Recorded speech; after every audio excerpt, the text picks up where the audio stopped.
अच्छा, पौराणिक स्वाध्याय प्रतिष्ठापन वेलाया श्री स्वत भक्ति काय सर्गम कुर्वे हम।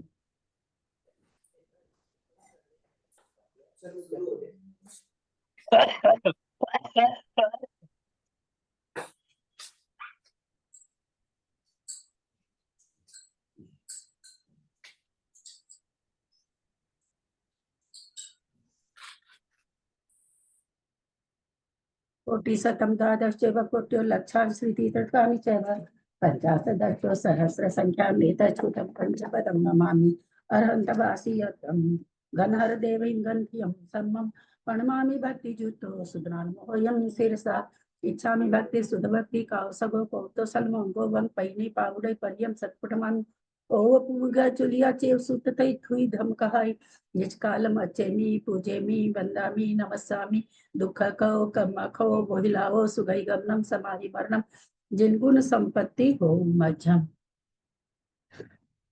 अथ पौराणिक स्वाध्याय प्रतिष्ठापन वेलाया श्री आचार्य भक्ति काय सर्गम कुर्वे हम।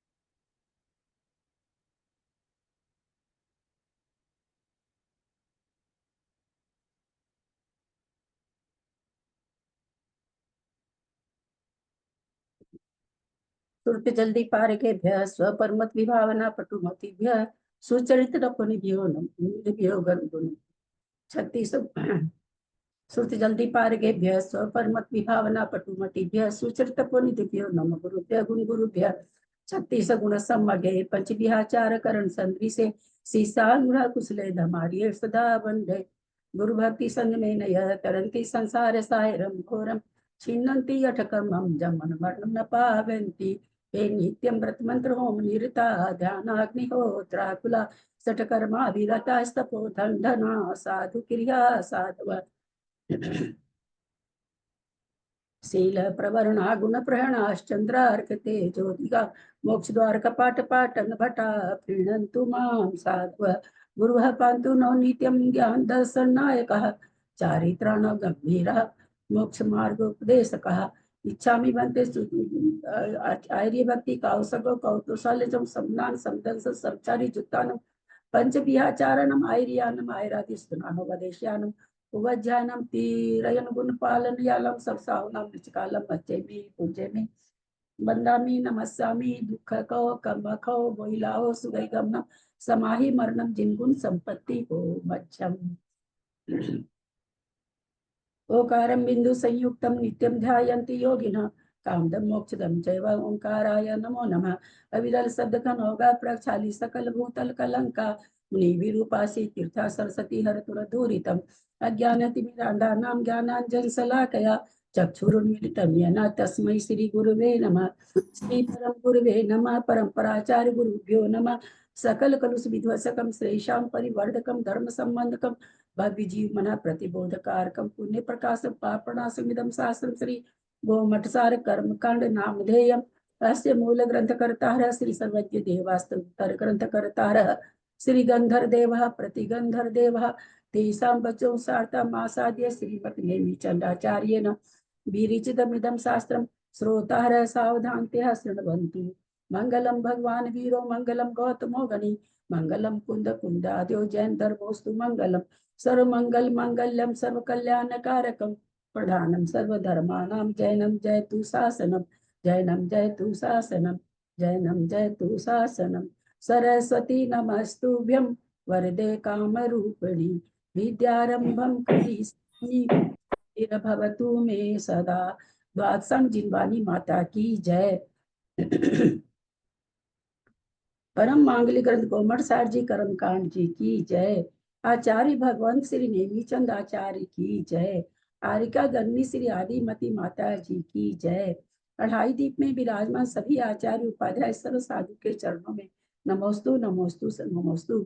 सभी आरिका माता जी के चरणों में बंदामी बंदामी बंदामी, सभी छुल्लक छुल्लिका एलक के चरणों में इच्छामी इच्छामी इच्छामी, सभी प्रतिमाधारी के चरणों में, ग्रुप में विराजमान प्रतिमाधारी के चरणों में वंदना वंदना वंदना। ग्रुप में विराजमान नेमीचंद भाई साहब, बाबू जी, उमराव भाभी और भी जो भी पूजी जन है, सबका सादर चरण स्पर्श, सभी से सादर जय जिनेन्द्र। हम लोग परम मांगलिक ग्रंथ गोमटसार जी कर्मकांड जी का स्वाध्याय कर रहे हैं, जिसको आचार्य भगवंत नेमीचंद आचार्य ने प्राकृत भाषा में गाथा रूप में लिखा है। उस पर आरिका गण्य आदिमती माता जी की टीका है। हमारा स्वाध्याय उससे हो रहा है। कर्मकांड जी में 9 अधिकार हैं। 3 अधिकार हमारे पूर्ण हो चुके हैं। चौथा अधिकार त्रिचूलिका अधिकार चल रहा है, जिसमें 3 चूलिका में 2 चूलिका हमारी हो चुकी है, तीसरी चूलिका हमारी चल रही है। 10 कर्ण चूलिका अधिकार। पणमीय शिरसा नेमिं गुणरयन विभूषणं महावीरं सम्मतरयण निलयं पैडिसं कीर्तनं गोच्छम् असहाय जिनवरिंदे असहाय परकं मे महावीरे पणनीय शिरसा वोच्छं तीचुलियं सुनः एयमणा।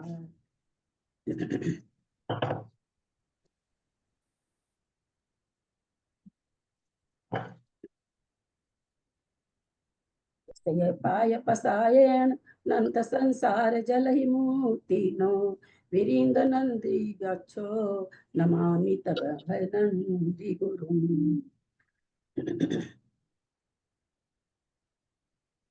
10 करण।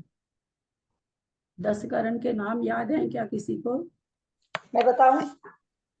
हाँ बताओ।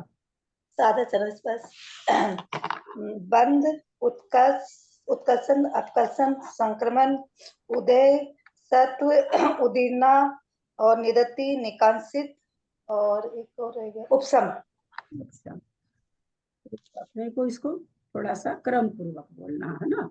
निरति निकांसित दीदी ये नाम क्रम से ही याद होना चाहिए ना दीदी, है ना? हाँ, हाँ जी। मैं बोलूं? अच्छा मैं बोलूं? बोलिए। बंद, उत्कर्षण, संक्रमण, अपकर्षण, उदीर्णा, सत्व, उदय, सत्व, उदय, उपशम, निदत्ति, निकाचित। बहुत अच्छा, बहुत बिल्कुल क्रम पूर्वक। चलिए अब हम लोग थोड़ा सा समझते हैं। जो हमारा परसों प्रसंग चला था, कुछ समझा था, कुछ नहीं समझा था, कुछ गले उतरा था, कुछ गले नहीं उतरा था। प्रश्न संख्या कितनी है? वैसे ग्रंथ में से तो अभी कुछ नहीं लेंगे, फिर भी 425 नंबर है, पेज नंबर 426 में है। हम क्या समझने जा रहे हैं? अपकर्षण, उत्कर्षण, उदीर्णा, जो भाषा में क्या कहा जाता है, ऊपर के विषय के नीचे लाके खिरा दिए, उदियावली में लाके खिरा दिए, उदियावली में उसको ले आए ला करके। सबसे पहले तो खिराना का मतलब क्या होता है, आज हम लोग पहले सारी मूल चीजों को समझेंगे। वो इसलिए कि आगे और प्रकरण वैसा ही कुछ आने वाला है। तो छिपाना या क्षय कर देना, इसका क्या मतलब होता है? अनीता कासलीवाल, क्या होता है इसका मतलब? झड़ जाना। जड़ जाना। हाँ, झड़ जाना मतलब अलग हो जाना, झड़ के। कहाँ चला गया झड़ के मंजू जी? क्या चीज है? कहाँ से झड़ा, कहाँ चला गया, कहाँ से झड़ा? जो कर्म हाँ, कहाँ से झड़? हाँ? खिरे। ऐसा नहीं सोचिएगा। एक बात सुने कि आपसे कोई प्रश्न किया जा रहा, हम लोग प्राय सब एक ही जैसे समझ रखे हैं।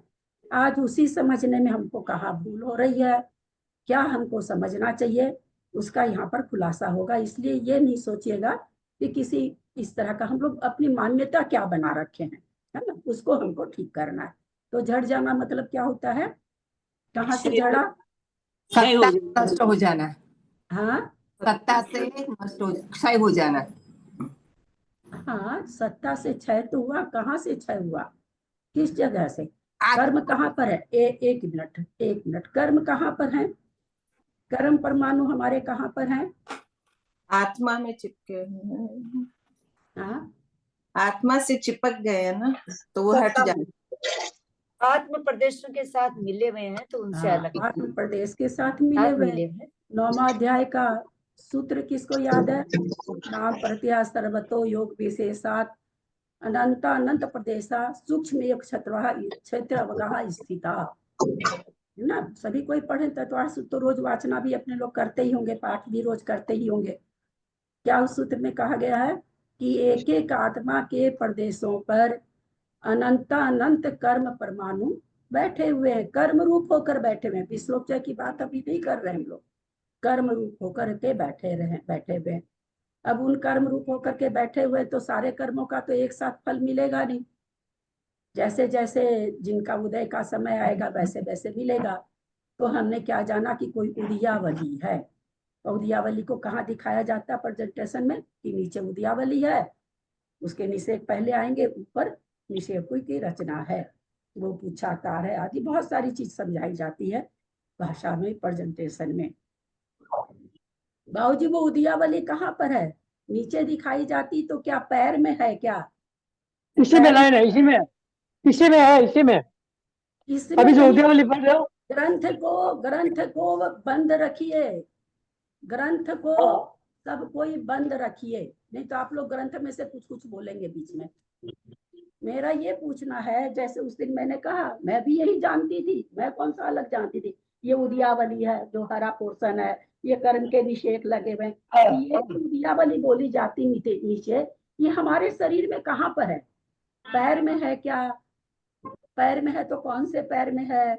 या नाभि के नीचे है, या दाहिने हाथ में है, या बाएं हाथ में है, या गले में है, या माथा में है? कहाँ उदयावली वो बनी हुई है? प्रत्येक आत्म प्रदेशों में। एक क्षेत्रावगाही है तो समस्त आत्म प्रदेशों में, आत्म प्रदेशों में ही बनी हुई है। एक क्षेत्रावगाह का मतलब मंजू जी क्या होता है कि जहाँ आत्मा के प्रदेश है वही कर्म प्रदेश। एक क्षेत्रावगाह का सिर्फ इतना मतलब है और कोई मतलब नहीं उससे। तो हमारे नेमीचंद भाई साहब आप जवाब दे दिए और आपका जवाब सही है, इसलिए आप दोबारा नहीं बोलिएगा और लोगों को देखें दिमाग में आता है क्या। नेमीचंद भाई साहब बोल चुके हैं। सुनाई नहीं दिया हम लोग को। मेरा फिर से प्रश्न है, वो उदयावली जो हम लोग समझ रहे हैं शुरू से, जब से भी समझना चालू किए, कर्म कांड, कर्णानुयोग, या जो भी जहाँ भी कोई क्लास अटेंड करते हैं, मैं तो नहीं क्लासें अटेंड करी हूँ, मैं तो थोड़ा बहुत विकास भैया का ही सुनी हूँ, और शुरू से दिमाग में ये फितूर रहता था कि ये क्या उदयावली, लेकिन बस वही भैया भी पढ़ाते थे, वही पढ़ते भी थे, वही सुनते भी थे, वही चला जा रहा था। उदयावली कहाँ है? वो दिखाया जाता नीचे उदयावली है, इसमें से निषेध खिरेंगे, ऊपर के निषेध नीचे आएंगे, यही दिखाया जाता है। वो उदयावली कहाँ है हमारे शरीर में? जाने से प्रदेशों में, समस्त आत्म प्रदेशों में, समस्त आत्म प्रदेशों में उदयावली है। तो समस्त आत्म प्रदेशों में उदयावली, तो फिर वो जो उदयावली दिखाई जा रही वो क्या है? वो एक आत्म प्रदेश की दिखा रहे कि हर एक आत्म प्रदेश पे ऐसे उद्यावली है। मतलब नीचे जो आत्मा के जो प्रदेश है उसके ऊपर बहुत सारे कर्म चिपके हुए हैं, तो जो सबसे पहले जो मतलब खिड़ने वाले हैं उसको उद्यावली के मतलब दिखाएंगे आत्मा के। सबसे पहले खिड़ने वाले, तो वो कर्म प्रदेश कहाँ पाए जाएंगे? आत्मा के प्रदेश पे ही पाए जाएंगे। हाँ, आत्मा के प्रदेश तो नीचे यहाँ से लेकर के अंगूठे तक है, कहाँ पाए जाएंगे? हाँ, तो हर प्रदेश पे ना बहुत सारे कर्म परमाणु, एक बिल्कुल अनंतानंत कर्म परमाणु है, हम लोग सूत्र से अभी समझे। अब मेरा ये प्रश्न, आप लोगों ने कहा कि आत्मा के सब प्रदेशों को उदयावली है, ठीक है। अब जो अभी हमारा समय कर्म खिल रहा, तो वो कहाँ से खिल रहा है?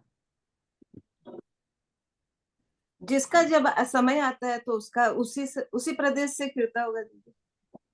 जिसका जिस समय बनता है, तो ये उदयावली क्या बनी? कोई उदयावली नाम की चीज बनी हुई नहीं है शरीर में कि नीचे एक उदयावली। हाँ बाबूजी बोलिए।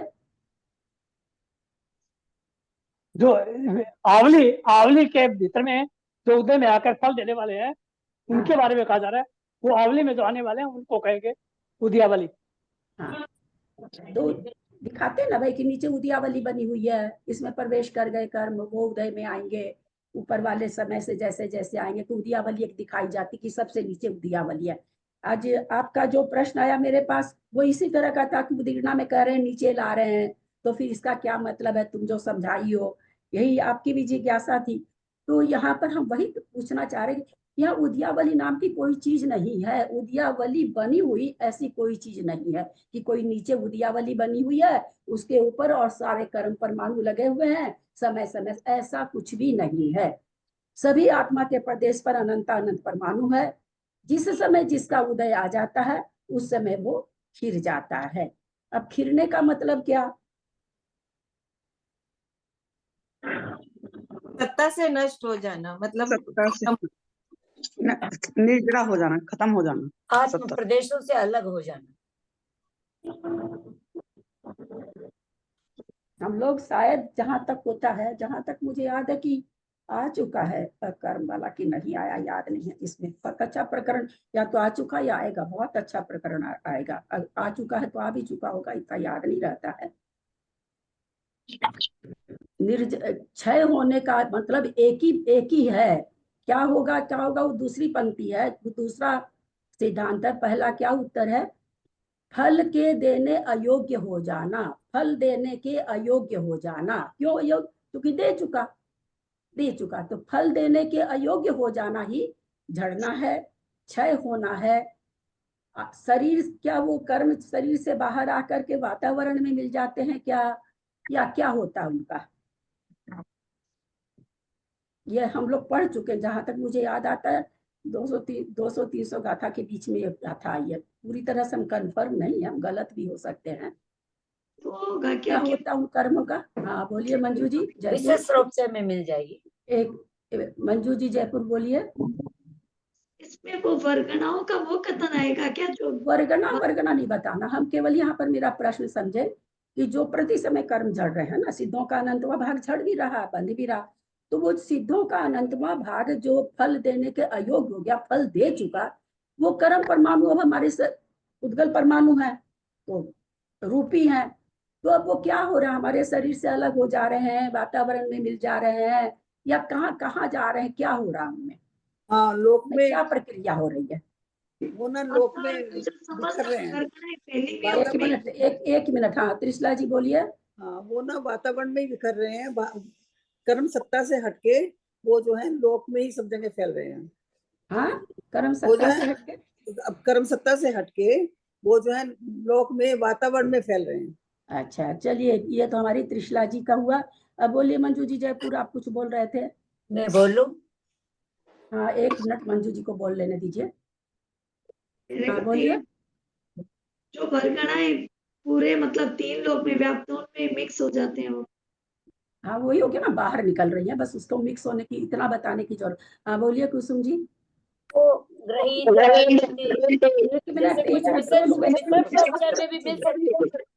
एक मिनट एक मिनट सब कोई म्यूट रखिए।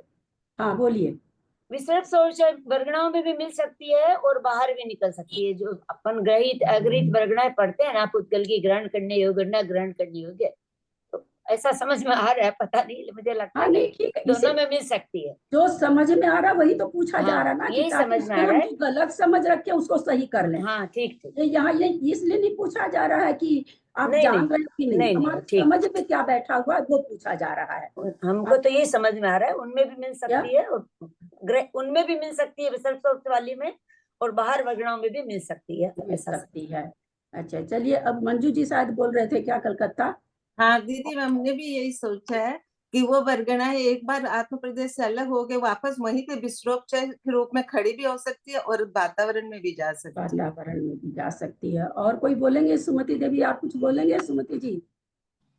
ये पुद्गल द्रव्य है, ये भी कर्म भी पुद्गल है, और पुद्गल में वापस मिल जाते हैं क्या? अभी आप मेरे से प्रश्न नहीं करिए, है ना। अभी मैं ये जानना चाहती हूँ कि हम लोग कहाँ गलत समझ रखे हैं, ये हम अपनी गलत बुद्धि को ठीक करना चाह रहे हैं। मैं भी इसमें बहुत कुछ गलत समझ रखी थी, ऐसा नहीं कि आप ही, हम लोग सब एक से ही हैं। आप क्या समझ रखे वो मुझे बताइए, मेरे से अभी प्रश्न नहीं करिए। आप पुद्गल में वापस मिल जाते हैं, यानी बाहर आके मिल जाता है, यही कहना चाह रहे हैं ना। भाभी आप बोलिए। एक मिनट बीना जी, एक मिनट। हाँ बोलिए सुमति भाभी। जो कर्म और पुद्गल जो एक में खो रखे थे वो आकर के और मतलब हमारे प्रयोग से, तपस्या के प्रयोग से झड़ जाते हैं, खत्म हो जाते हैं। हाँ झड़ जाते हैं। अपने को निशा जी जरा म्यूट कर लेंगे क्या आप? निशा जी, निशा जी म्यूट करेंगे क्या आप? झड़ जाते का तो पूछ रही हूँ मैं कि झड़ के कहाँ जाते हैं। मेरा प्रश्न झड़ जाते, ये तो बात हो चुकी, ये सिद्धांत हो चुका। वो झड़ के कहाँ रहते हैं? चले जाते हैं, मेरा आपके पास चला जाता है, क्या होता है कि मेरे पास ही रहते हैं, ये हम पूछना चाह रहे हैं। क्षय हो जाते हैं, वो क्षय हो जाते हैं। अरे क्षय हो जाते हैं, क्षय तो देखिए किसी भी तत्व का होता नहीं है। जो 7 तत्व वो आज तक क्षय को प्राप्त हुए हैं, न क्षय होंगे न कम होंगे। क्षय बोल करके तो केवल वो अपने फल देने के अयोग्य हो, उसको यहाँ क्षय कहा जा रहा। क्षय का मतलब ये नहीं लगाएंगे कि पुद्गल परमाणु खत्म हो गए, ऐसा नहीं लगाइएगा। नहीं तो ये तो कर्म के ऊपर है ना भाभी, कर्म कर्म हमारे झड़ गए ना। एक मिनट, जब मैं बोलूं तो सुनने की कोशिश करिए। एक भी परमाणु ऐसा नहीं है जो कि खत्म होता है। तब वो जो हमारा झड़ गया, हमको फल दे दिया, उसके बाद वो परमाणु कहाँ है, ये पूछना चाह रहे हैं। हमको फल दे दिया, फल दे करके वो फल रहित हो गया, तो अब वो कहाँ है? उसी जगह पर परमाणु के रूप में है, वहीं से शरीर जहाँ से टूटे आत्मा से छूट गए और उसी जगह पर खड़े हैं, वो स्थित है कर्म परमाणु के साथ। वो भी दूसरे परमाणु है, वो भी वही रह जाएगा। परमाणु में मिल गया। इसमें सबसे अच्छा उत्तर कुसुम जी का और मंजू जी का था। हम लोगों ने क्या पढ़ा था पंच परावर्तन में? ग्रहित, अग्रहित, है ना? तो अगर हम बाहर नहीं छोड़ेंगे तो फिर ग्रहित परमाणु कैसा हुआ भाई? है ना, ग्रहित भी है। अब हुआ कि भाई वो विश्रोप जैसे भी रह सकते हैं, वहीं भी रह सकते हैं। उनका नाम क्या हो जाएगा? अकर्म रूप। नाम क्या हो जाएगा? चूंकि विश्रोप बन गए। अब वो न ज्ञानावरण है न दर्शनावरण है, वो कोई कर्म नहीं है। अब वो पुद्गल परमाणु तो उसकी शायद जहां तक मैं समझती हूँ आ चुकी है वो गाथा। अकर्म रूप होकर के स्थित रहते हैं। तो कहा गया कि आत्मा के प्रदेशों पर 2 तरह के परमाणु रहते हैं। कुछ तो अकर्म रूप वाले रहते हैं, कुछ कर्म रूप वाले रहते हैं। अकर्म रूप वाले 2 तरह के, एक तो जो नया विश्व रूप चाहे बाहर से हम ले रहे हैं, और एक जिनका हमने कर्म रूप से बदल के अकर्म कर दिया। ऐसे दोनों ही परमाणु आत्मा के प्रदेशों पर पहले कर्म रूप से जो परिणत हो रखे वो परमाणु है। आत्मा से डायरेक्ट किसका संबंध है? जो कर्म रूप हो रखे उनका संबंध है, और उनसे विश्वोपचय का संबंध है। ये डायरेक्ट आत्मा से नहीं चिपके हुए हैं। वैसे ये बोलने की भाषा है, आत्मा से कोई चिपक नहीं सकता है, परंतु जो कर्म रूप है वो आत्मा, और जो विश्वोपचय है वो कर्म रूप जो परमाणु है उनके ऊपर है। तो क्या निष्कर्ष निकला कि क्षय होने का मतलब फल देने के अयोग्य हो जाना, यानी फल दे चुकना। इतना ही, सिर्फ ये नहीं सत्ता से झड़ गया, बाहर चला गया, भीतर चला गया, इसका अर्थ सिर्फ इतना ही। दूसरी कि भाई वो कहाँ गए, झड़ गए तो वो बाहर भी जा सकते हैं और अपने पास भी रह सकते हैं। ठीक उसी तरह प्रति समय जब हम कर्म बांधते हैं तो विश्रोपचय है वो भी कर्म रूप परिणत हो सकते हैं, और बाहर से भी पुद्गल वर्गणा हम ग्रहण कर सकते हैं। तभी तो कहा जाता कि ग्रहित को ग्रहण किया, अग्रहित को ग्रहण किया, तभी तो वो बनता है ना सिद्धांत। तो उसमें ग्रहण करते समय भी हम जो हमारे विश्रोपचय रूप से है वो भी कर्म रूप बदल सकते हैं, बाहर से भी ले सकते हैं।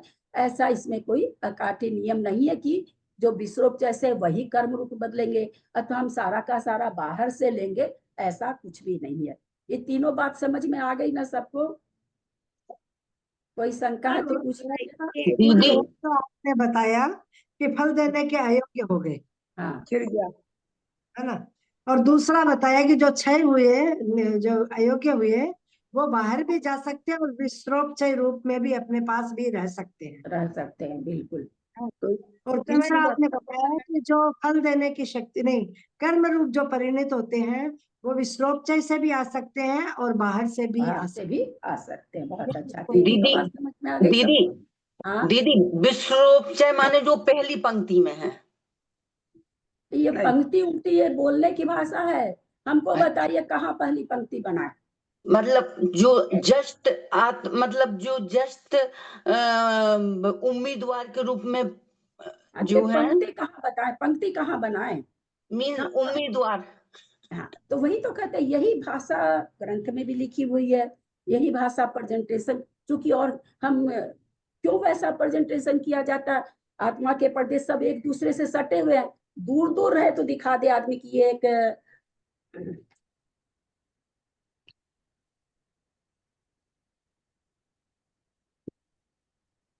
अच्छा भाई कौन सा पन्ना है?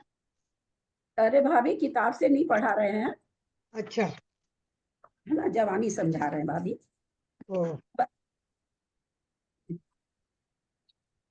पेज आप लोग। अब आत्मा का प्रदेश एक यहाँ रहता, एक यहाँ रहता, तो बता दिया जाता कि भाई इसके बीच में कर्म परम, ऐसा तो है नहीं, आत्मा के प्रदेश सारे मिले हुए हैं। तो इसी कारण से ये प्रेजेंटेशन बताया ही नहीं जा सकता कि कोई बता दे कि एक, जबकि वो मूर्तिक है, लेकिन बताने के लिए आदमी कह सकता है यहाँ आत्मा का प्रदेश है, यहाँ परमाणु है, गल परमाणु, तो फिर दूसरी आत्मा का प्रदेश वो यहाँ है। तो इसीलिए ये प्रेजेंटेशन नहीं हो पाता है। और वो जो ये बताई जाती आवली और ऐसे निषेध की रचना, ऐसे उसके ऊपर उसके ऐसे, ऐसा कुछ भी नहीं होता, ऐसी कोई रचना नहीं होती। आत्मा के प्रदेश नीचे से लेकर ऊपर तक असंख्यात प्रदेश हैं, एक एक आत्मा के प्रदेश पर अनंत अनंत परमाणु बैठे हुए हैं जो फल देने के योग्य हैं। और तो फिर वो कैसे होता है भाई, तो जिस समय जिसका उदय आता है उसी समय वही के आत्मा के प्रदेश से खिर जाता है। जरूरी नहीं है कि असंख्यात आत्मा के प्रदेशों से सबसे ही खीरे, जिस समय जिसका समय आ गया, जिस समय जिसका पक्व हो गया, वहां के उस आत्मा के प्रदेशों से निकल अलग हो जाता। खीरेगा क्या, उस आत्मा के प्रदेशों से अलग हो गया, हमको अनुभाग दे दिया, हमको फल की प्राप्ति हो गई उसकी। तो फिर ये उद्यावली, अब उद्यावली चूंकि एक समय में अनंत प्रदेश आ रहे हैं, सिद्धों का अनंतवां भाग उदय में भी तो आ रहा है ना, तो हर आत्मा के प्रदेश पर उद्यावली बनी हुई है, हर आत्मा के प्रदेश से असंख्यातों प्रदेश से अनंत प्रदेश आ रहे हैं उदय में, प्रति समय आ रहे हैं।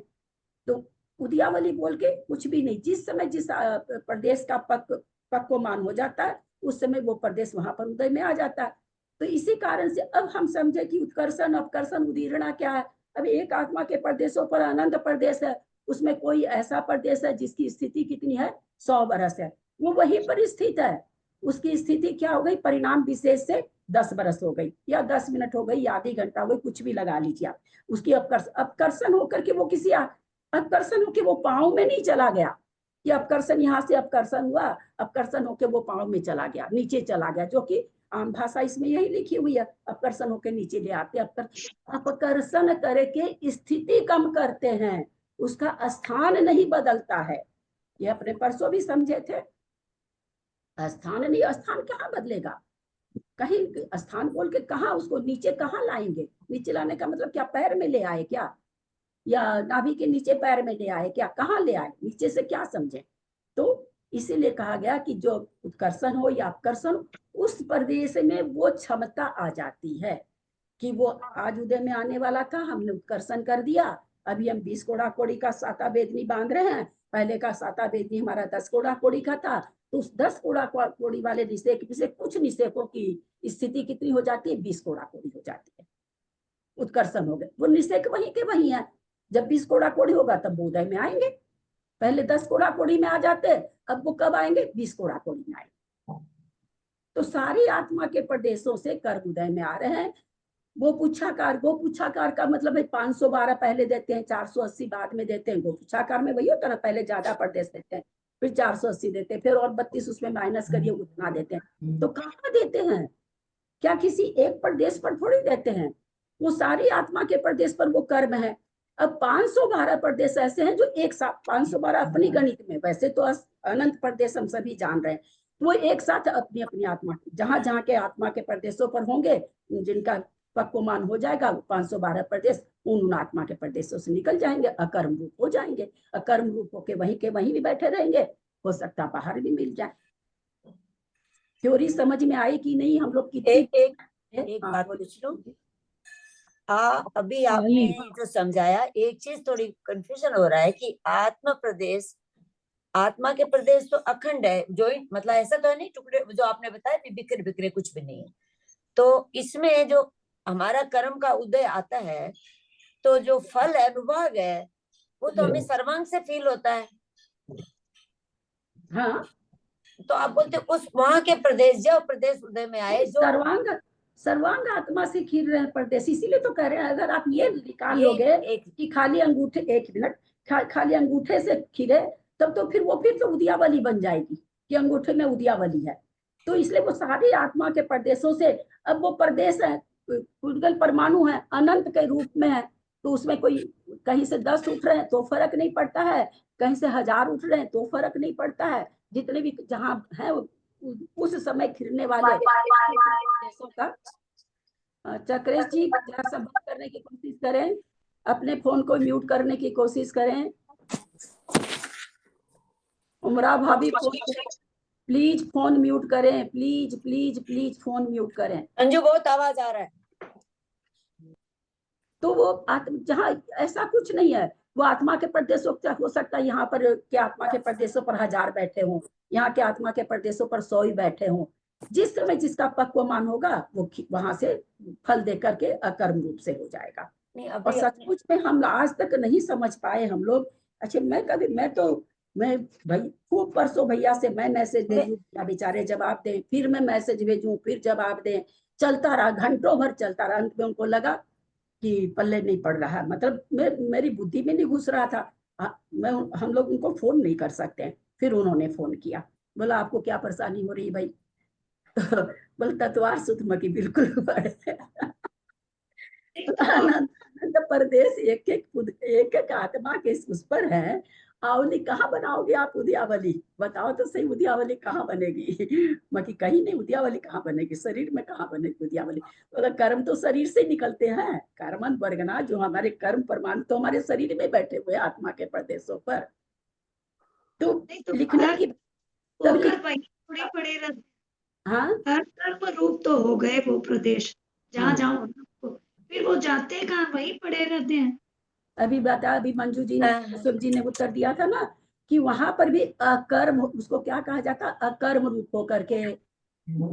अकर्म उसको क्यों कहा जा रहा है? उसको विश्वरूप से नहीं कह करके अपने कर्म कांड जी में या तो गाथा आ चुकी है या आएगी।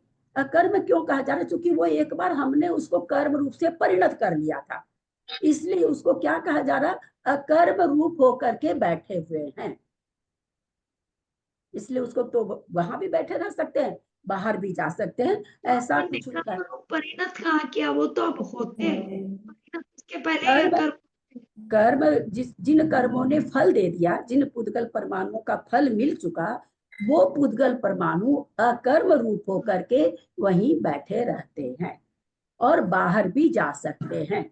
तो जिस तरह से झड़ने की प्रक्रिया है, उसी तरह से लेने की भी है कि हम प्रति समय अनंत परमाणु बांध रहे हैं, तो कुछ तो वहां पर बैठे हुए हैं, वो भी कर्म रूप हो सकते हैं और बाहर से भी ले सकते हैं, वातावरण से भी ले सकते हैं।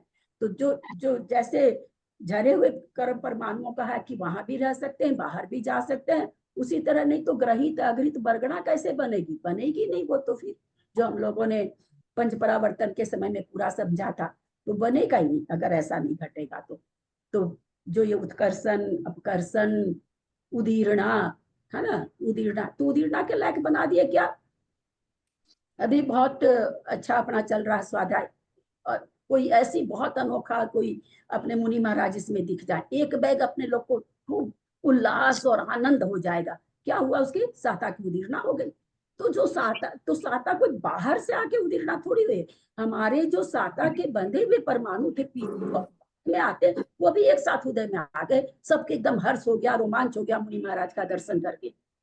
तो वो ऐसा थोड़े कि कोई उसको हम यहाँ पर था, यहाँ था, यहाँ था, यहाँ था यहाँ लाए कहाँ?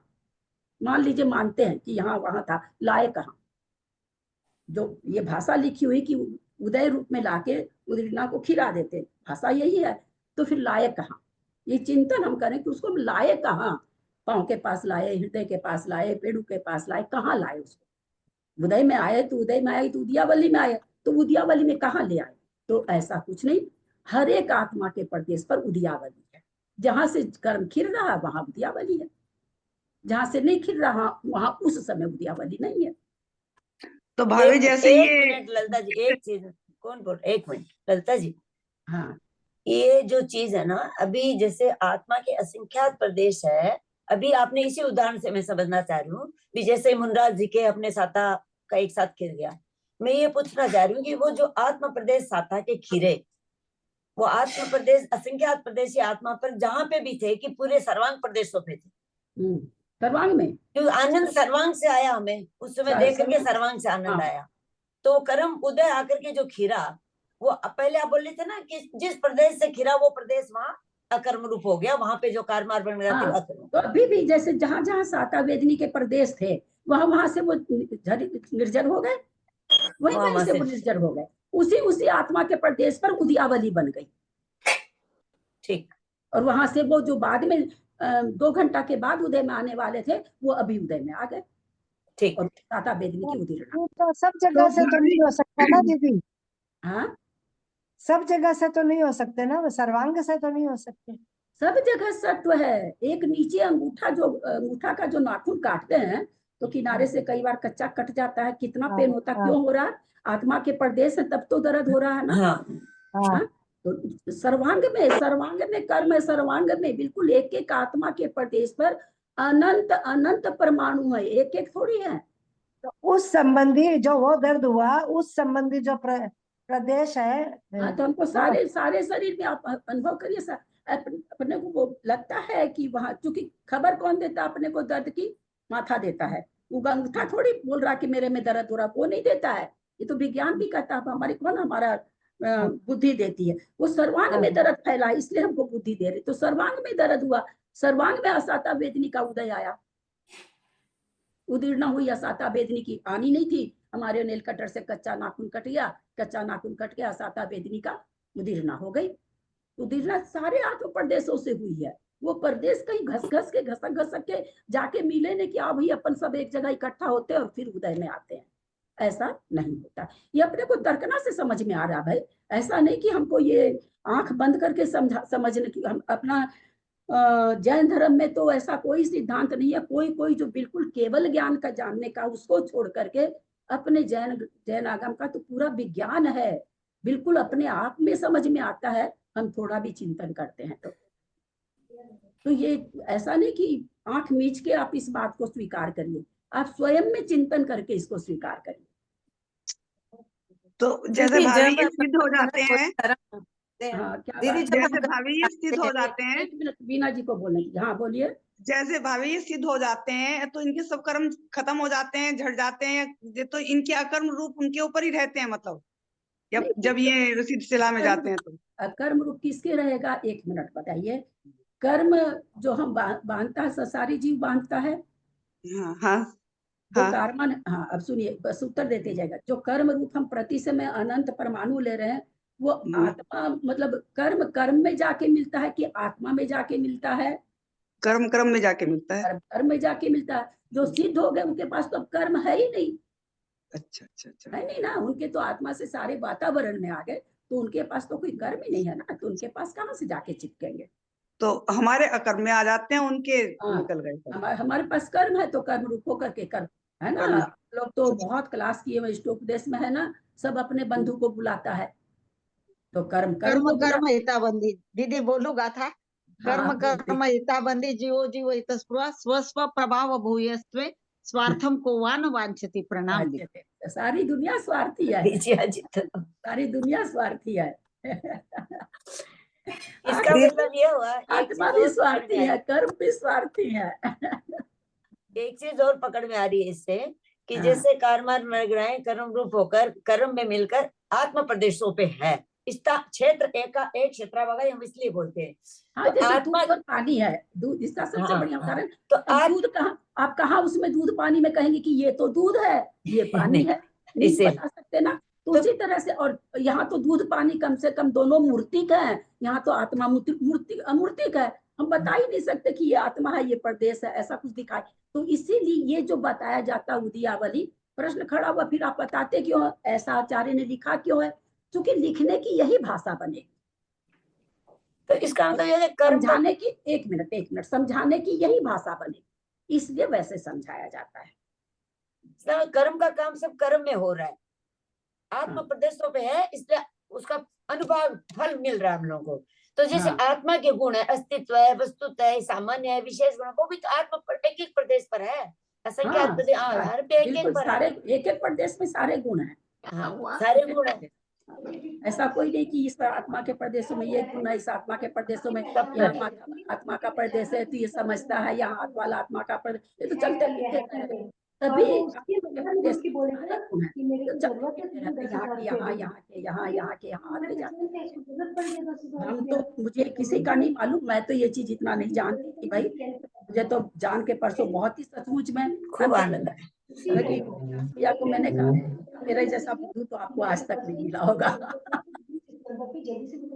ये नहीं, भैया बोलते हैं बुधियावली कहाँ बनाएंगे, कहाँ बनेगी बुधियावली, कहाँ बनाएंगे, अगर हम पैर में करते हैं तो दाहिने बाएं में बनाएंगे। इतने से बोलते तो पकड़ में आ गई सारी बात। दीदी किसी का खुला है, बंद करो ना प्लीज। मुझे इसके अकाउंट में मतलब इस अकाउंट में दीजिए। किनके यहाँ से आवाज आ रही है? मैं फोन करता हूँ, आपको बोली कि आपकी वाइफ का नंबर है, कोई इस नंबर पे फोन नहीं कर सकते। से आ रही है। हाँ, आपके यहाँ पे नाम आ रहा है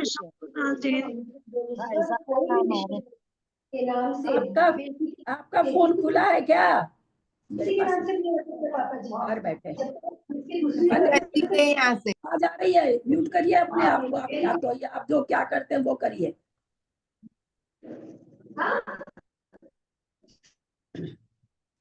दीदी मैं ये कह रही थी कि जैसे कर्म एक समय में समय प्रबद्ध कर्म आते हैं, तो वो पूरे कर्म आत्मा के हर प्रदेश में फैल जाते हैं। प्रदेश में आत्मा की ये नहीं है कि यहाँ पे ये चिपकेगा, यहाँ पे ये, पूरे के पूरे कर्म एक एक आत्मा में। आज कहीं और से आ रही है, क्या हुआ आपके फोन में? म्यूट करिए।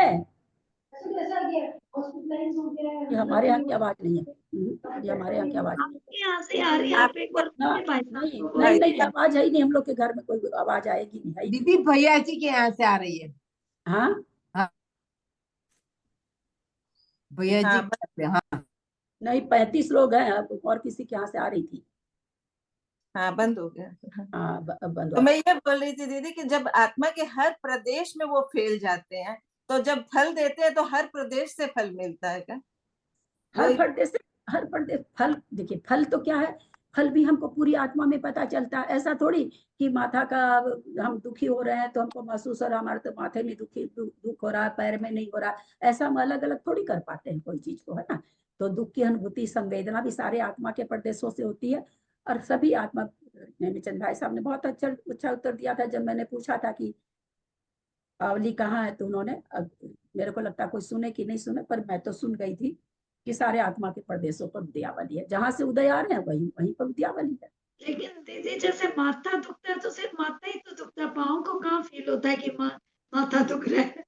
नहीं, माथा दुख रहा जो आप पाँव को नहीं फील हो रहा, आत्मा अखंड है, सारे आत्मा के प्रदेशों में फील हो रहा है। आप ऐसा नहीं कह सकते कि इतना सा छांटा इतने प्रदेश में फील हो रहा है, ऐसा महसूस, सारी आत्मा के प्रदेश एक है ना, तो आपको अंदर से हो रहा है।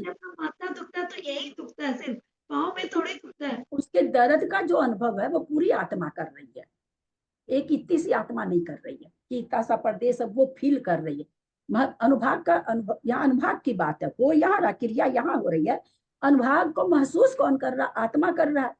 आत्मा अखंड है, इसलिए सारे प्रदेशों से होगा। दीदी जैसे पाँव में कांटा चुभ गया है तो अपने को दुख का जो अनुभव होता है वो सारे आत्मा प्रदेश वहां होने के कारण ही होता है ना। हाँ, सारे आत्मा के प्रदेशों में अगर वहां पर अपना मान लीजिए कोई भी आदमी पागल हो जाए तो माथा तक संदेश ही नहीं पहुंचेगा, होगा ही नहीं, उसको फील ही नहीं होगा। एकदम सा गेट बंद करिए।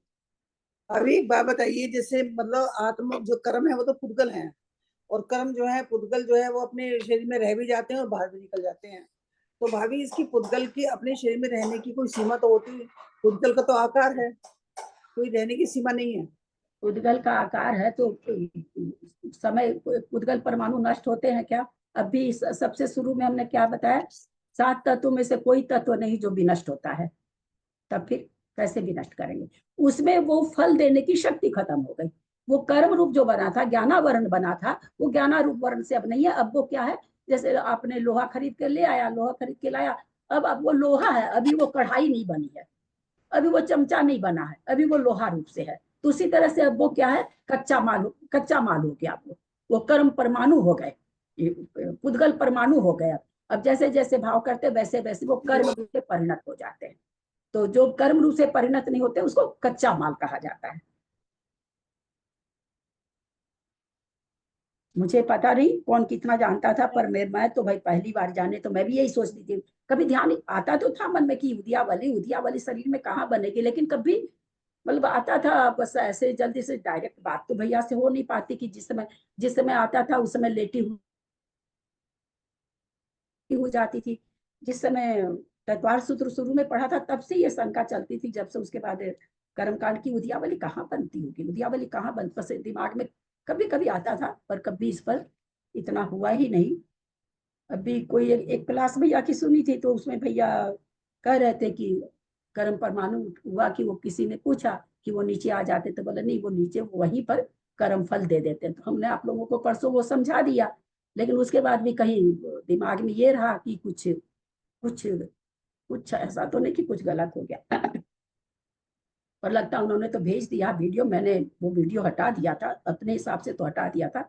मुझे जहां तक लगता कि वो आ गया है, तो मेरे को पता नहीं क्यों मतलब ठीक नहीं लग रहा था, मेरे को लग रहा था इसमें कुछ और रहस्य है। तो बस उस दिन अष्टमी चौदस थी ना, कोई काम नहीं हुआ दिन भर बस वो भैया से समाचार मैसेज देने में करने में उसी में निकल गया पूरा दिन। पर बहुत अच्छा लगा, मुझे तो लगता है मुझे बहुत बड़ी उपलब्धि मिली। दीदी इसलिए शायद ऐसा होता होगा कि एक अंगुली में भी चोट लगती है तो अपना पूरा ध्यान दिन भर उसी में चला जाता है। उसी में रहता, अंगुली थोड़ी कह रही मेरे को चोट लगी है, अंगुली में आत्मा के प्रदेश है ना। ये आपको कहती है क्या कि मेरे को चोट लगी है? नहीं, कहा, कौन कह रहा? दिमाग कह रहा। सारे आत्मा के प्रदेश एक है, इसलिए वो आत्मा के सारे आत्मा के प्रदेश आपको यहाँ के आत्मा के प्रदेश अलग से आके नहीं कह रहे कि हमको चोट लगी है। क्योंकि आत्मा के प्रदेश अखंड है, तो पूरी आत्मा के प्रदेश में अनुभूति होती है।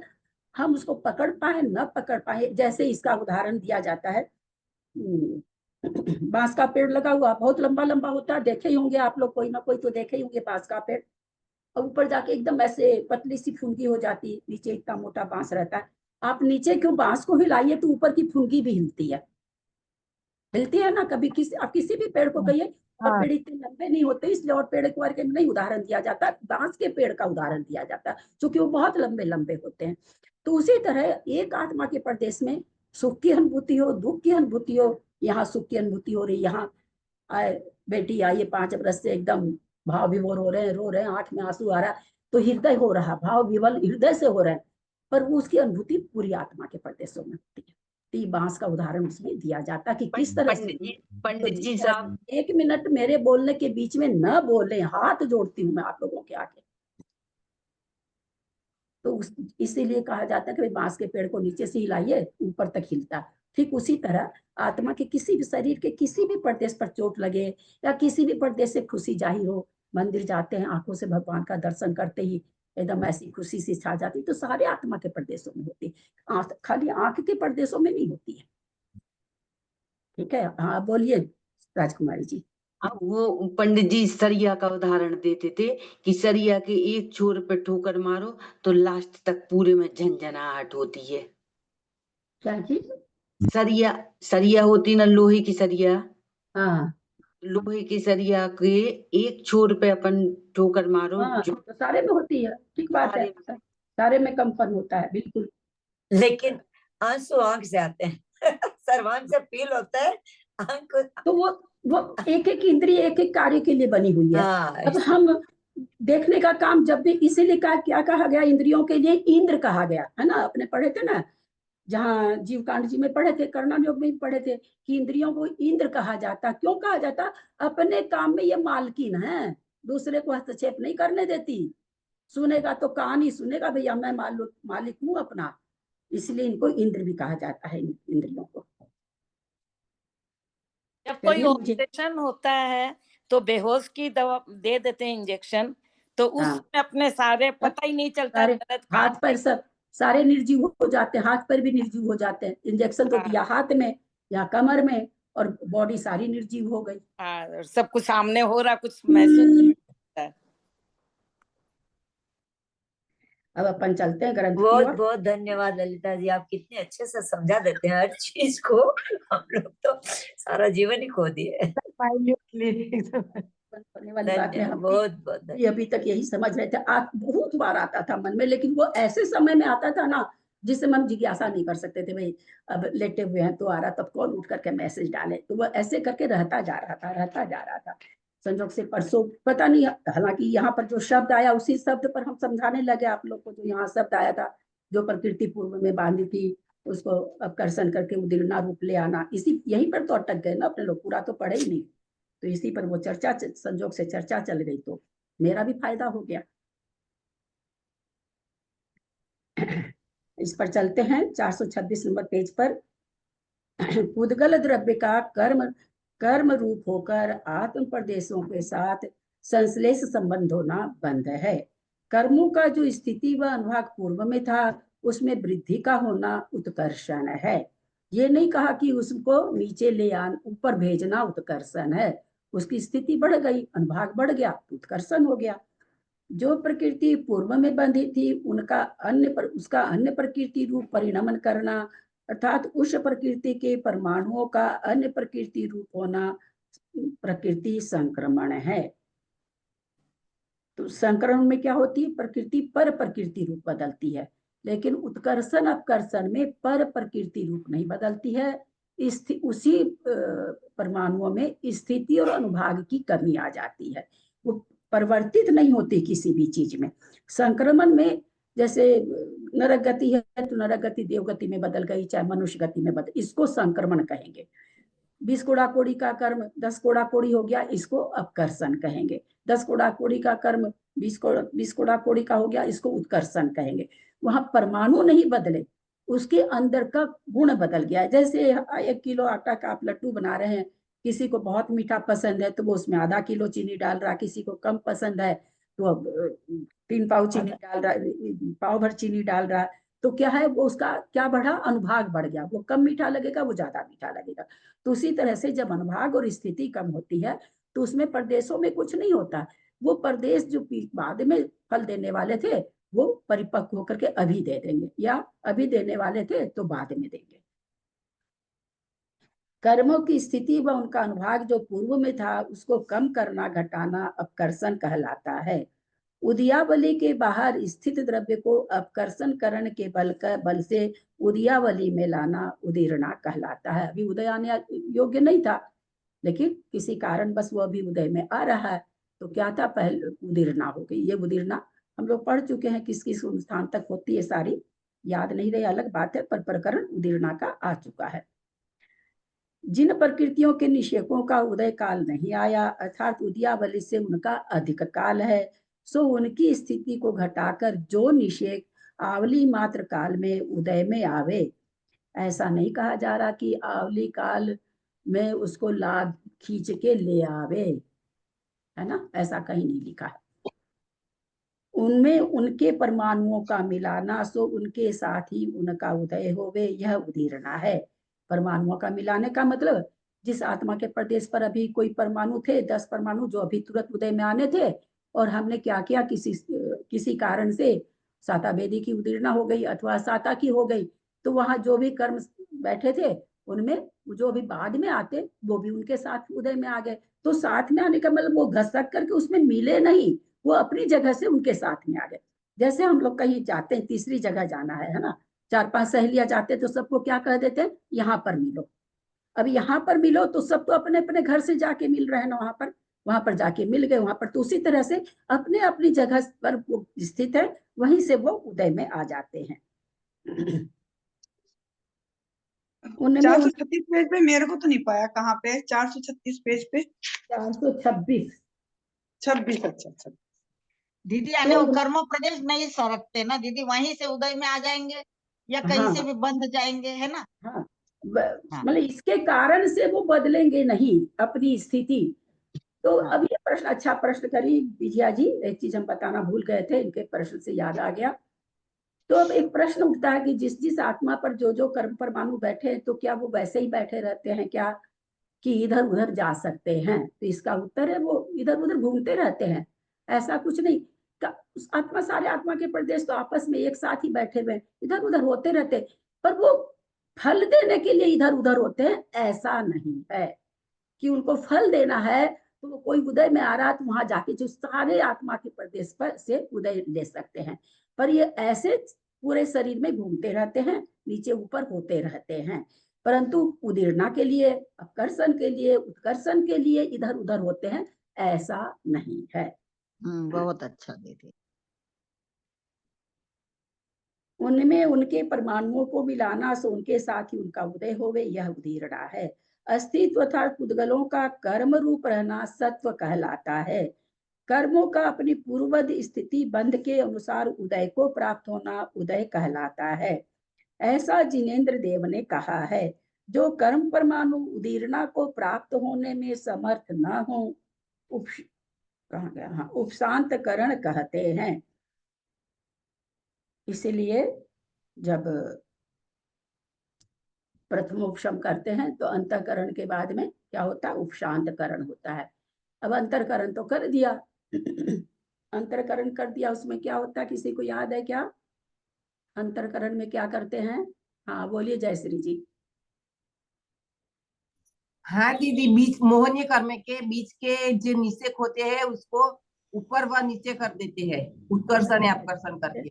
इसको अंतःकरण कहते हैं। अंतर कर दिया केवल मोहनी कर्म का, बाकी सारे कर्म वैसे के वैसे हैं, अपना उदय आ रहे कर रहे, केवल मोहनीय कर्म का, क्योंकि उपशांतकरण केवल मोहनीय कर्म का होता है। अब कर तो दिए, अब बदमाशी करे कोई नीचे आ जाए, हम तो आएंगे उदय में, आप क्या कर लोगे, मैं तो आऊंगा उदय में। तो इसीलिए उसको उपशांत कराया जाता है कि भैया अंतर्मुख तक तुम उदय में नहीं आ सकते, केवल अंतरकरण से कभी भी नहीं हो सकता सम्यक दर्शन। वो तुरंत क्या पता कब क्रोध आ जाए और कब उदय में आ जाए, तो इसलिए उसको उपशांतकरण उस समय कराया जाता है, जिसको कि उपशम सम्यक तो कहते हैं कि भाई अंतर्मुख तक तुम उदय में नहीं आ सकते। तो इसीलिए उपशांतकरण का क्या, उदय उदीर्णा नहीं हो रही है मोहनी कर्म की, जितनी देर उपशांत अंतर्मूर्ति रहता है अंतर्मुख तक, इसीलिए मोहनीय कर्म उदय में केवल अंतरकरण करने से नहीं आए, कभी नहीं होगा, वो आ जाएगा। तो इसलिए अंतरकरण के बाद में उपशांतकरण होता ही होता है, तब वो अंतर्मुख के लिए मोहनीय कर्म उदय में नहीं आता है, और उस समय उस मोहनीय कर्म के 3 टुकड़े होते हैं।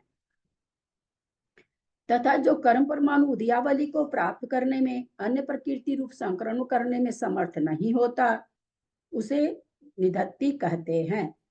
और जो कर्म परमाणु उदयावली को प्राप्त करने में, अन्य प्रकृति रूप संक्रमण करने में अथवा उत्कर्षण अपकर्षण करने में समर्थ नहीं होता, उसे निकाचित कहते हैं। यहाँ जगह जगह कर्म कर्म लिखा हुआ है, तो इसमें कौन सा कर्म है, पाप रूप कर्म है कि पुण्य रूप कर्म है, कि दोनों है? दोनों है। दोनों है, तो इसलिए दोनों है। ये जो हम लोग प्रवचन में, खास करके प्रवचन में ही सुना था निधत्ति निकाचित, मुझे तो थोड़ा सा भी पहले अकली नहीं थी क्या था क्या नहीं, सुन सुन के दोनों कर्मों से ऐसा डर सा बैठ गया था ना, जैसे कोई पाप, खाली पाप कर्म भी इनका उदाहरण दिया जाता है, पुण्य कर्म भी निकाचित रूप है, कोई बंधा हुआ। और कब बनता है ये, देखिए विषय से हटके आप लोगों को हम परोसते रहते हैं, जहां भी जो वस्तु आती है उससे संबंधित जितना कथानक रहता है, जितना सिद्धांत, सॉरी कथानक नहीं, सब परमाणुओं में रहता है ना, इसके भी, इनको भी भाग मिलता है, आपने पढ़ाया था ना, समय प्रबद्ध प्रमाण में भी निषेक है, तो उसमें भी इनके निषेक रहेंगे। समय प्रबद्ध परमाणु जो बन रहे हैं सिद्धों का अनंतमा भाग, उसमें कुछ परमाणु निधत्ति रूप निकाचित रूप प्रति समय बंध रहे हैं। ये जो हम लोग को डरा दिया जाता है ना, केवल इसलिए कि हम लोग ठीक रहें, अपनी जगह वो प्रथमा योग की दृष्टि से बहुत सही है कि मंदिर में अगर पाप करेंगे तो निधत्ति रूप कर्म हो जाएगा, हम हमेशा बंद रहा निधत्ति निकाचित, उस समय उसको द्रव्य ज्यादा मिल जाता है। तब मंदिर में हम अनर्गल प्रवृत्ति करते हैं, तो चूंकि बंटवारा होता है कर्मों का, तो उस समय उसको द्रव्य नहीं ज्यादा मिलेगा, जो द्रव्य मिला उसमें अनुभाग ज्यादा आ जाएगा, द्रव्य नहीं मिलेगा ज्यादा, द्रव्य तो कर्मों का बंधा हुआ भैया इतना ही मिलेगा, उसमें अनुभाग शक्ति उस समय के कर्म के परमाणुओं में 10 करण अगर उसमें घटेंगे तो उसमें निधत्ति निकाचित रूप अनुभाग ज्यादा आ जाएगा। विभिन्न ग्रंथों में 10 करणों के लक्षण इस प्रकार हैं। बंधो नाम दुभाव परिहारेण यत्तावत्तो, द्वित्व का त्याग, द्वित्व माने दो पने का, द्वित्व का त्याग करके एकत्व की प्राप्ति का नाम बंध है।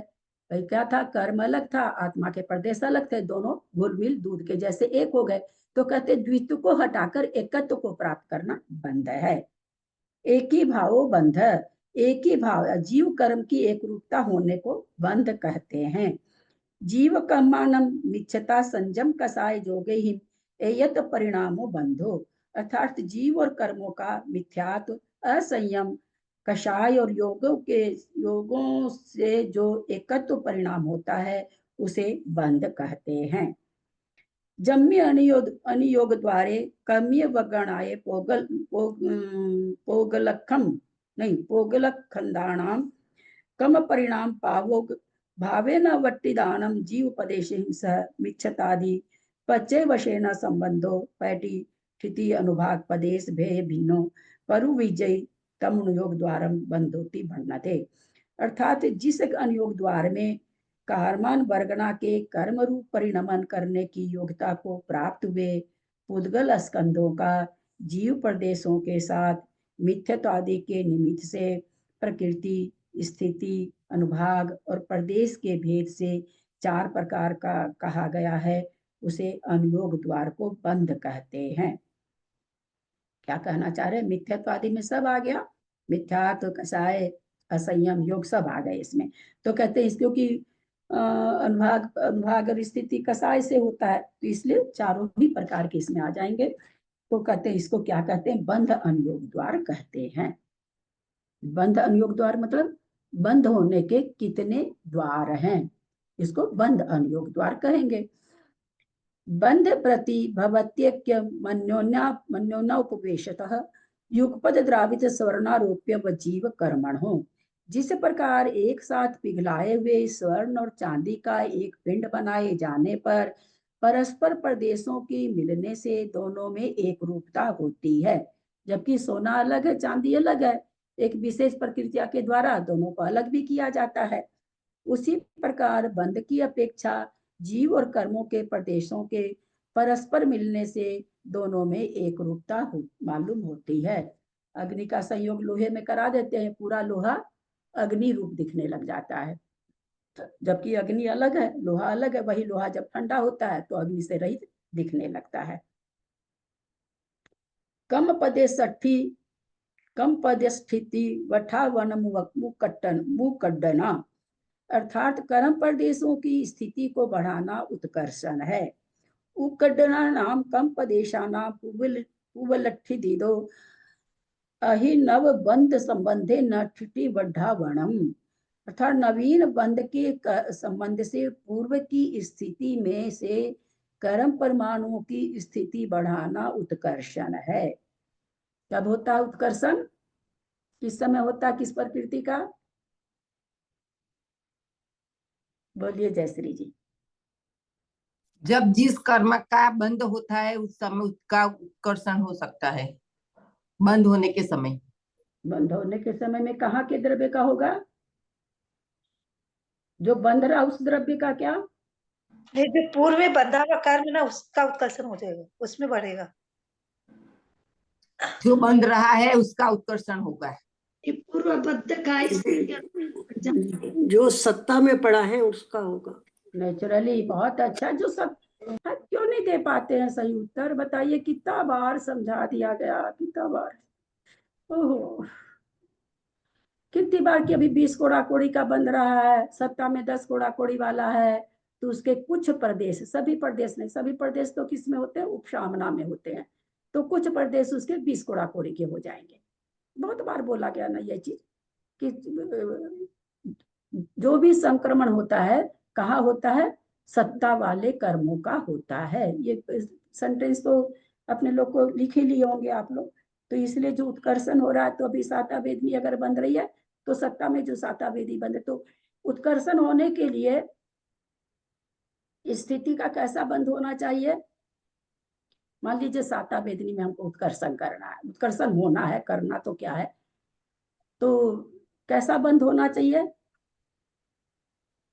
ज्यादा होना किससे ज्यादा होना चाहिए मंजू जी? जो जो ऊपर की सत्ता की प्रकृति है ना, बहुत उससे सुंदर उत्तर। सत्ता में जो कर्म स्थित है उनसे ज्यादा स्थिति बंधेगी तो होगा, नहीं बंधेगी। मान लीजिए 20 कोड़ा कोड़ी की सत्ता बैठी है साता वेदनी की, अभी हमारे परिणाम ऐसे चल रहे कि 10 कोड़ा कोड़ी का बन रहा है, तो कुछ नहीं होगा उसमें। वो ऐसा नहीं है कि प्रति समय सभी कर्मों में उत्कर्षण होता ही है ना? क्योंकि अगर हम कम स्थिति बांध रहे हैं तो कैसे उत्कर्षण होगा? क्योंकि उत्कर्षण का नियम क्या है कि जिस समय जो प्रकृति बांध रहे हैं असत्ता में अगर वो उससे कम स्थिति वाली तो उसका उत्कर्षण होता है ना? बांधने वाली स्थिति ज्यादा बांधते हैं, तो अब बांधने वाली स्थिति क्या है? सत्ता में स्थित कर्मों से कम बांध रहे हैं तो उत्कर्षण नहीं होगा, क्योंकि हम जो अभी बांध रहे हैं उसका तो उत्कर्षण होगा नहीं, वो तो अभी हम बांध रहे हैं उसका। इसलिए उत्कर्षण के क्या नियम हुए कि एक तो जिस किनका खुला है भाई? मंजू जी आपका जयपुर। जिस समय जो कर्म बंध रहा है वो सत्ता वाले, उसी कर्म की स्थिति सत्ता में अगर कम बंधी है तो उस प्रकृति का उत्कर्षण होगा। अगर जो सत्ता में वो कर्म ज्यादा स्थिति का बंधा हुआ, बांध कम रहे, तो उत्कर्षण होना कोई जरूरी नहीं है कि प्रति समय उत्कर्षण होना ही है। कैसे होगा? होगा ही नहीं, उस कर्म का नहीं होगा। दूसरा कोई ज्यादा बंध रहा, कम बंध रहा, चलता रहता है। और अपकर्षण हो जाएगा क्या? हाँ, उस समय अपकर्षण हो जाएगा क्या सत्ता वाली का? कर्षण होने के लिए बंध की जरूरत नहीं होती है, तो इसीलिए अगर होता तो मैं बोलती ना अपकर्षण। मैंने कहा कि उसका अपकर्षण हो जाएगा, ये तो शब्द नहीं निकाला मैंने मुंह से। तो इसीलिए ये दिमाग में नहीं रखे कि हाँ हर समय हमारा तो उत्कर्षण हो रहा है, ऐसा नहीं है। उत्कर्षण होगा तो बंध, जिस जो प्रकृति जिस समय बंधेगी उसी में सत्ता के द्रव्य का होगा। अन्य समय में मान लीजिए अभी हमको साता वेदनी बन रही, तो साता वेदनी का कुछ उत्कर्षण नहीं हो सकता। हम साता वेदनी 10 कोड़ा कोड़ी की बंधी हुई, हम साता अभी 15 कोड़ा कोड़ी का बांध रहे, तो साता का उत्कर्षण नहीं होगा। असाता का अगर कम बंधी हुई है तो असाता का हो जाएगा। तो जो प्रकृति जिस समय बनती है उस समय साता में स्थित द्रव्य अगर कर्म कम स्थिति वाला रहता तो उसका उत्कर्षण होता है, अन्यथा। और ये भी जरूरी नहीं कि हो ही ऐसा हो, फिर भी हो ही ऐसा भी कोई जरूर, लेकिन अगर होगा तब इसी समय होगा, अगर होगा तो इसी समय होगा। एक मिनट, सत्ता में यदि 100 कर्म परमाणु है कोई प्रकृति के, आप तो काउंटिंग ले आए, नहीं अंदाज ले समझने के लिए, और बांधते समय हमने उससे ज्यादा बांध रहे हैं, बंद के समय यहाँ प्रदेश नहीं घटाए जा रहे हैं कुसुम जी, स्थिति। हाँ ठीक है, इतनी वर्ष की स्थिति है कोई कर्म की, हाँ, और बंद के समय ज्यादा वर्ष की स्थिति बंद रही है, तो जो पूर्व में कम वाली है वो इस रूप हो जाएगी क्या? हाँ, थोड़े प्रदेश उसमें से निकल के उसके उत्कर्ष, उसका भी उत्कर्षण हो जाएगा, उसका भी 30 वर्ष हो जाएगा। सारे कर्म परमाणु नहीं बदलेंगे, थोड़े से थोड़े सारे जितने उस स्थिति से ऊपर के जितने कर्म होंगे उस स्थिति के बाद से वो सारे थोड़े ऊपर की स्थिति तक चले जाएंगे। मतलब वही उठ के नहीं चले जाएंगे, उनमें वो अनुभाग और स्थिति आ जाएगी। अपकर्षण कम पदेशा नाम फिटी नवो बट्टना ओकडना नाम, अर्थात कर्म प्रदेशों की स्थितियों के अपवर्तन का नाम अपकर्षण है। स्थिति अनुभागयोर हानि अपकर्षण नाम, अर्थात स्थिति व अनुभाग में हानि का होना अपकर्षण है। किसको याद है कि एक चीज में हम और बताए थे कि उत्कर्षण तो इसी समय होता है, अपकर्षण किसी भी समय हो सकता है, किसी एक खास प्रकृति के लिए बताया गया था। दीदी आयु कर्म के लिए बताए थे, आयु कर्म के लिए बताया गया था। 8 अपकर्ष काल में जो अगर मान लीजिए 8 अपकर्ष में किसी को आयु बंध रही, तो जिस समय जो आयु का बंध सबसे ज्यादा होगा वो मान्य होगा। अपकर्षण कब होता भाई? अगर 8 अपकर्ष काल में अपकर्षण होता तो क्या 33 सागर की आयु 84,000 वर्ष कैसे होती? नहीं हो सकती थी। अपकर्षण के लिए जरूरत नहीं है, परिणाम विशेष से हमेशा होते रहता है, चाहे अच्छी प्रकृति हो चाहे बुरी हो, दोनों का। ऐसा नहीं लगाएंगे कि अच्छी का ही होता है बुरी का ही होता है, परिणाम विशेष से अपकर्षण होते रहते हैं। खाली उत्कर्षण के लिए सिद्धांत बताया होता है। संक्रमण बंद, समय हो गया है। आयु के अलावा और किसी कर्म का भी अपकर्षण हो सकता? सभी कर्म का होता है। अरे आप तो जीव कांड पढ़े हुए और जीव कांड पढ़ा रहे हो, आपके ऐसे प्रश्न से तो हम हिल जाते हैं। क्या पढ़ाते होंगे आप तो अभी पढ़ा रहे हो, क्या पढ़ाते होंगे आप? मेरा दिमाग घूम जाता है कि हर जिसको सुनो वो जीव कांड पढ़ा रहा, जिसको सुनो वो कर्म कांड पढ़ा रहा, और छोटी छोटी बात का ज्ञान नहीं है। पढ़ा नहीं रहे हैं हम लोग, आलोक मोदी की कैसेट सुनते हैं और उसी में डिस्कस करते हैं बस। जी ये तो बहुत छोटी छोटी बात है ना, कि अपकर्षण किसमें होगा। अभी तो यहाँ हम लोगों ने 10 करण पढ़े, वहां कहाँ लिखा था कि केवल आयु में होता है? नहीं पढ़े ना। अभी आपके सामने 10 करण पढ़ा ना मैंने, ऐसा थोड़ी लिखा हो कर्म, सीधा कर्म लिखा हो। तो कर्म लिखा हो तो उसमें 8 कर्म आ गए। अगर विशेष कोई कर्म रहता तो वहां कर्म का नाम रहता। ये तो हम थोड़ा थोड़ा अपना भी सेंस लगाएं। इसीलिए मैंने निधत्ति निकाचित का क्यों बोला कि निधत्ति निकाचित में यहाँ कहीं नहीं लिखा कि पाप रूप निधत्ति होगा, कहीं नहीं लिखा। नहीं लिखा तो इसका मतलब दोनों ही तरह के पुण्य रूप भी हो सकते हैं, पाप रूप भी हो सकते हैं। तो ग्रंथ में जो लिखा उसी से अर्थ निकल रहा है ये। हाँ दीदी, हाँ कर्मों की स्थिति घटती है बढ़ती है आपने बताया, तो समस्त मतलब जो कर्म है सत्ता में हो सबकी स्थिति बढ़ती है कि कोई कोई कर्म की बढ़ती है? परिणाम विशेष, कोई कोई कर्म सत्ता में कर्म कितने हैं, कितनी प्रकृतियां सत्ता में? जयश्री जी आप बोले 8 है। हाँ, सत्ता में 8 प्रकृतियां है।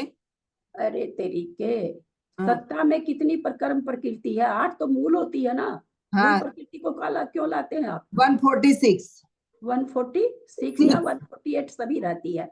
उसमें केवल आयु में संक्रमण नहीं होता, बाकी सब में तो संक्रमण हो सकता है। ऐसा थोड़ी जिस समय एक बार में, हमने ये भी पढ़ा अभी संक्रमण जब पिछला पंचभागाहार में, कि एक समय में एक ही तरह का संक्रमण होगा, या उदीर्ण हो या विद्यात हो या आधा प्रवृत्त हो।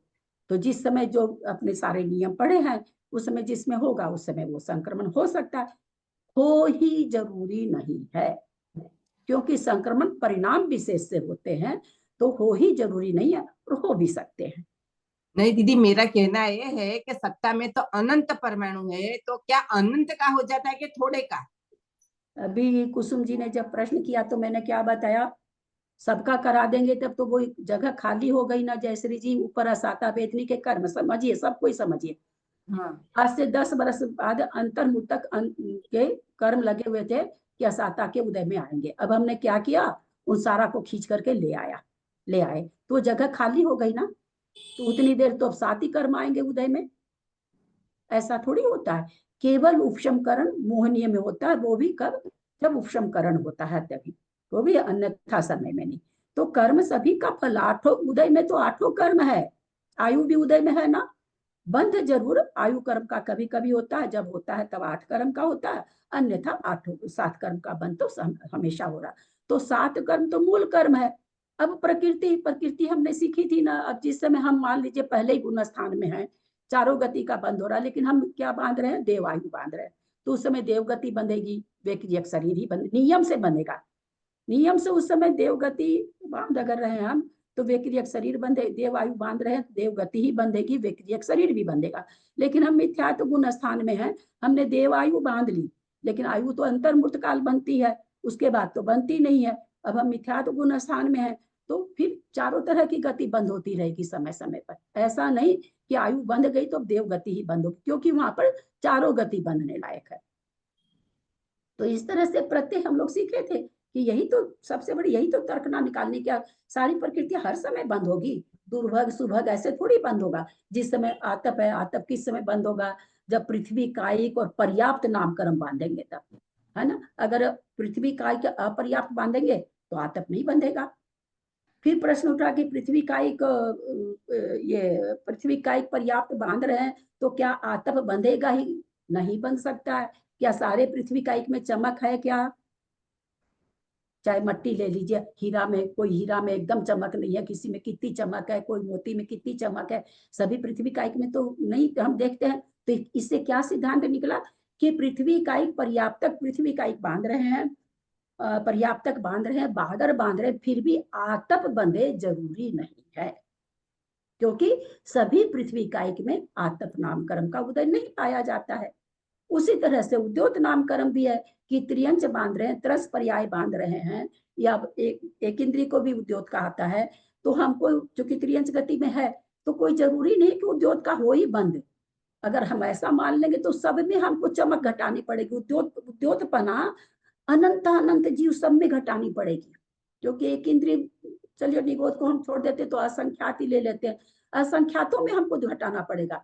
जबकि ऐसा तो नहीं है कि सबकी सब कोई चमक देखी जाती, बहुत सारी चीज तो हम लोग देख सकते हैं नाक में, मोटी बड़ी बादर चीजों को तो हम भी देख पाते हैं। तो इसीलिए आतप और उद्योत बंधती अपने प्रत्यय से, लेकिन सबको बंधे जरूरी नहीं है। बंधेगी तो किसको बंधेगी? जिस समय कोई बादर पृथ्वी का एक पर्याप्त नाम कर्म बांधेगा तब ही बंधेगी, बंधे जरूरी नहीं है।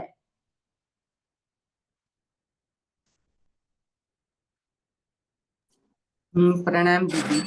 जैसे जो आपने उपशांतकरण बताया था पहले, तो अंतरकरण के बाद में उपशांतकरण होता है?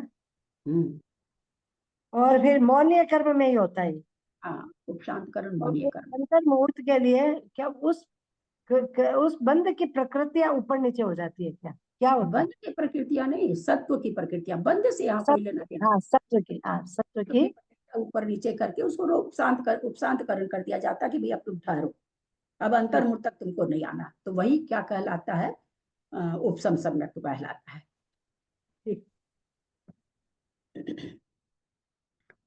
मैंने रिकॉर्डिंग की थी कि नहीं चालू? आपने की थी, रिकॉर्डिंग की थी, क्योंकि मैं नमस्ते करने वाली थी, फिर रोक देती थी। फिर रिकॉर्डिंग होती है तो फिर प्रणाम नहीं करती, मैंने कहा उसमें आ जाएगा।